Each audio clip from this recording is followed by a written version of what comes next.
So welcome to the final video in the setup process phase that supports the Sim Racers Performance Guide series. We're here at Spa, same track as where we did our basic setup, and just while I do this intro, we'll watch the car as I do my out lap and final lap on the final version of the setup. And I've got to confess, it's been a tough couple of days. I entered this final phase of the process having done a basic car setup at Spa, and I thought, well, do I go off to Suzuka or do I pick some other favourite track and then do the tweaks and see what I can extract from our basic car setup that we'd achieved in the previous phase of this process. And I thought, well, let's not be a coward, let's not run and hide, let's stay here at Spa and see if I can practice what I preach and finally extract a little bit more performance from the car than we did in that previous phase, which was really just finding a nice balanced overall set that we could adapt for various circuits. So I decided to be brave, stay here at Spa and try to make the thing work and try to find some more pace. And I got to confess, it wasn't easy. I came up against a couple of brick walls. One of them was possibly that the sim has now moved to the R-Factor 2 sim has now moved to default DX11, so I was missing one or two of my little overlays that I couldn't use, and I'd been away for 2 weeks. So I came back pretty raw, lacking a bit of feel, and I did about 80 laps here at Spa, tweaking one thing and then another, and I'll go into that detail with you shortly, and really struggling to find any real incremental benefit in the setting changes I was making. I even I made a real road using a 25% saturation and using a couple of AI drivers to help me. And the car, it was harder to do setup work because it was quite a narrow strip of rubber and the overall track wasn't as rubbered in.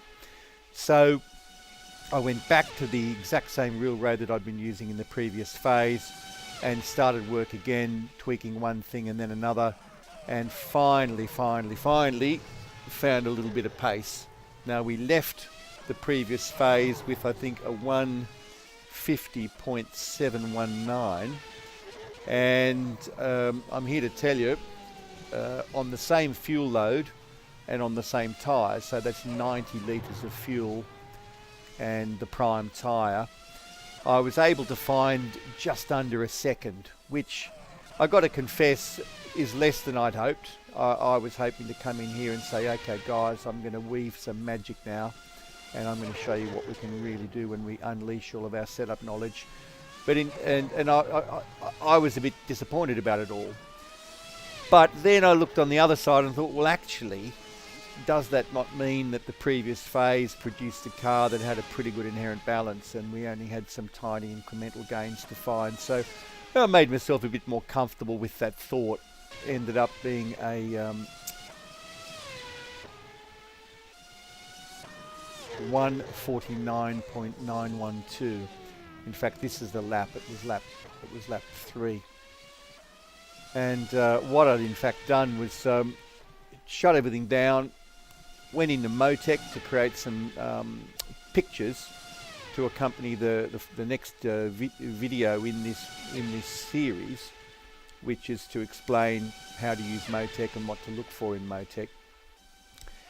And came back in, thought, right, I'm not going to touch the setup now. I've maxed out what I can do with setup. Let's now focus on the driving of it. Because there's a funny thing that happens when you're tweaking your setup. Every corner you think, oh, could I change this? Can I adjust that? Whether it be dampers or anti-roll bars or diff, etc. And you're constantly looking to find gains in the car. Well, once you've locked in that final setup, you move into that other phase, that driver performance phase, and I just focused on trying to drive what I had really, really well and regarded it as the final signed off setup from this process. And you know what, I found a second on what I had prior to shutting everything down and going and looking at Motec without changing a single thing in the car. So there was a mentality side of it there too. You know, you can start to get analysis paralysis. You can start to think, well, anything that's occurring, I can change the setup and solve. But eventually, when you're not making any gains in lap time, you really need to sign off on a setup that feels good, and start working on your skill, start working on your driving. And this was the final lap time, 1:49.9. And let's have a little look at what we did to achieve that. So, as is common with my theme, we'll start with suspension, and we'll just run through all this here. The grayed out section is the setup that we arrived into this session with from our previous session, which, so let's call it our balanced setup from our home track scenario. And we'll start with front springs. You can see I've stiffened up front springs because I just wanted to get a whole lot more response out of the front of the car. And also, as I started to push, particularly on the lower real road, I was finding that the front wasn't engaging quickly enough, and on corner exit we were spinning up quite a little bit. We were getting a lot of oversteer on corner exit. So what I did was I stiffened the front springs to get a better initial response, but I also increased the slow bump so that it was controlled, so that it didn't all happen quickly and then go away. Trying to get the car rotated more effectively also meant increasing the rear springs to get a better mid-corner balance. That left us with, in fact, more exit oversteer. So what we did here, while still in suspension, I'll mention we reduced the slow bump on rear suspension, so just to get the car squatting down more effectively over those rear tyres. Added a bit of rear toe, so just to get the rear engaging a bit more earlier.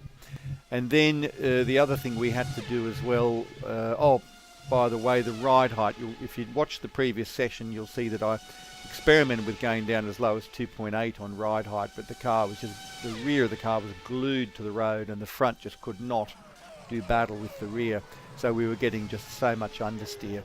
So I went midway, I went to 2.8 centimetres, and we got a lot of increased rear grip from that, but manageable rear grip.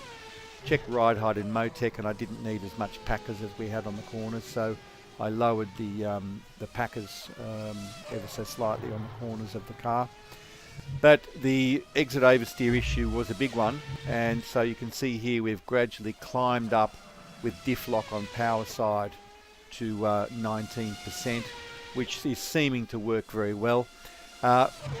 We actually at certain stages went higher than this on coast. It went up as high as 6%, sorry, not on coast. We went higher than this on preload, but that constant amount of diff interference really made it very hard to get to the apex, and I was finding myself in a situation where I was having to turn the wheel so much and fight so much to get to the apex that when I got back on the gas, we just had too much steering lock, and we were getting that typical sort of mid-corner understeer, exit oversteer scenario. So backing off the preload a little bit, again back to 20, allowed me to get to the apex without generating extreme steering angles and causing problems on exit. So they're the diff lock settings, significantly increased diff lock to just manage the car on corner exit. Picking the low-hanging fruit here, we dropped the radiator size down. This car's got a maximum safe temp of about 106 degrees, I think. We pushed it a bit higher than that because it has an engine life of just under 2 hours. Yeah, maximum safe's 110, but it's got a 2-hour engine life, and when I race, the races are slightly less than 2 hours. They're more like just over 1 hour. So we can push engine temp a little bit more. We went more aggressive on the brake map. Surprise outcome on the gearing, even after looking at Aero, the gearing was good. I tried shortening top gear because we weren't quite hitting the limiter, but when I looked at the stats for the car, it was producing maximum horsepower at about 17,250 and maximum torque at 15,500. We were getting just under 17,000 RPM, so, and that was with 90 litres and prime. So what you've got to bear in mind in a race situation is you might be getting a tow from somebody and you might be trying to overtake into that braking zone at the end of the Camel Straight. So you need some headroom in top gear to allow for the draft and to allow for, you know, going for a big overtake perhaps on low fuel and options, and also for qualifying. So, you know, this longer gearing would have suited us for a low fuel qualifying scenario. So in fact, the gearing, having tried a few different things, gearing remained totally unchanged. Which brings me to the next big story, which is Aero. Now, one of the things I had in the back of my mind was, okay, we're going to now toy with Aero and we're going to find a dramatic lap time gain in Aero. But in fact, the fastest configuration was this low wing package that we came up with, having done the previous testing at Nazareth. So in fact, our Aero stayed at 11.11. So yeah, that whole Aero thing was a bit of a surprise. I thought 11 might be too low for Spa, but I put it up, an initial test, I put it up to 14, and I was not significantly quicker in Sector 2, which is the turny sector, and was slightly slower in Sector 1 and Sector 3, so there was no point going higher. So just for the sake of being thorough, I then went lower. I tried a setting of 8, and the car was handling half okay, but it was absolutely nuking its tyres through Sector 2, and that was just not going to work at all. So ended up settling back on 11 and 11. When testing options, we went to a front wing of 12. The thing, of course, with options, those big fat rear tyres have got a lot more grip, so you've got to balance that with a little bit more front wing. So the wing setting was 12 on the front, 11 on the back when it came to options. So that was Aero. Our previous Aero package just worked fine. We're on 9 degrees of caster, and I did try everything from, I tried 8.5, 8.8, as well as 9. Going to the lower caster angle of 8.5 made the car a lot more lively on initial turn in, but I wasn't getting that great big fat contact patch as the suspension laid the tyre over mid corner. So I was getting strong initial bite and mid corner understeer. So we crept back up to 9, where I was getting a little bit less initial response, but I could drive around that. I could use a bit of trail braking to get the initial bite, and mid corner it was performing much better. So 9 was the number on caster. Did some experimenting with tyre pressures. I crept up the inside tyre a little bit to try to get a bit more symmetry with tyre pressures, but I went too far and they never matched up. So I've crept that back down now to just 1 click more pressure on the inside tyres to match the hotter outside tyres on this clockwise circuit. And ended up having gone a little bit higher on rear pressures to get the car rotating with the lower ride height at the rear particularly. Ended up creeping it back up a little bit again. So you can see here where the tyre pressures ended up. Camber, there was nothing to improve in camber. That we'd established that with our previous testing, so spent no time on that. The brake duct blanking story is quite an interesting one. Didn't seem to be having any problems with the cooling level of 3, but tried 4, and it was no slower on the straights, and the temperature difference was probably only 50 to 70 degrees, but I was getting front wheel lockups in the big braking zones on 3, and the rears were creeping up over 1,000 degrees. Now with this car, the optimum brake temp is about 800. You know, up to 1,000 is okay, but you're starting to get less performance after 800 degrees. So on a brake cooling level of 3, we were getting such high brake temps that the rears were starting to fade, and that was causing the fronts to lock up. So going to 4 just gave me a little bit stronger performance under brakes and more confidence just coming into those big stops, which is the bus stop, the final chicane before the pit straight, and also La Source, which is a very tricky corner here, particularly when you're used to the high aero loads. As you rip around Spa and then you come into the bus stop and La Source, you just feel you've got to be so patient and get the car pulled up so well. So anyway, a little bit more brake cooling helped, and that got us some added performance gains. And by the end, the car was starting to feel pretty nice, and I was starting to really like it. And cracking the 150 barrier was a nice thing, I must say. And that was the story of the final tweaks. There's quite a lot of analysis I ended up doing in Motec, having a look at all the various parameters there. That will be the subject of the next video, which is using and analysing the data given to you by Motec. I won't go into that detail here. But little things like, for example, the seventh gear, I was able to see that by shortening seventh gear here 1 click, I was gaining 1.5 kilometres per hour on the main straight, and that was finding me less than 1/10. But remember, of course, that's in clear air. So in a race scenario, I'm going to be battling with somebody, and I'm going to want to not pull out into the air and find myself, or rather, I don't want to jump on his gearbox and find that I'm hitting the limiter, and unable to get that slingshot. By virtue of that slightly longer seventh gear. There's also engine temperature implications, and there's also fuel consumption implications. So for me, the best all-round compromise was running that little bit longer seventh gear. Even though I wasn't getting maximum revs, I was getting very, very close to maximum power, and I was getting beyond maximum torque with 90 litres of fuel on the Kemmel straight. So in closing, I just want to say thank you very, very much for coming on this car setup journey with me. We've taken a car, roughed it in at a skid pan or a short oval.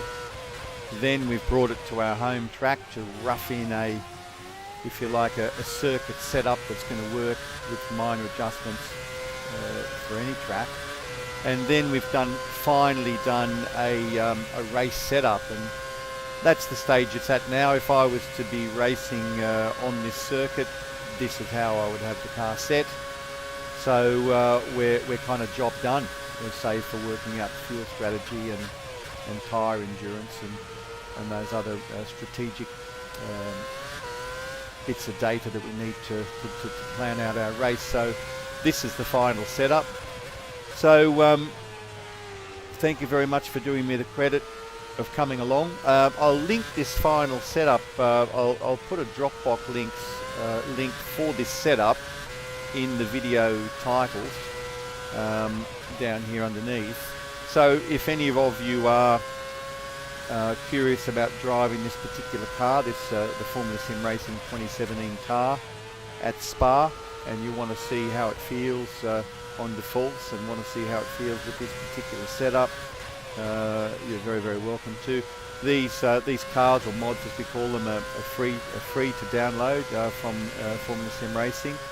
You just got to jump on one of the servers or go onto the forums and you can get this car. It doesn't cost a penny, nor the track. I'm running it here with 50% saturation on the real road, is what we call it in R Factor 2, which is just the amount of rubber that we use. So have fun. Thanks again, and hope to be talking to you soon with a video with a little bit more detail on how to analyse Motec information. Thanks for now, and bye.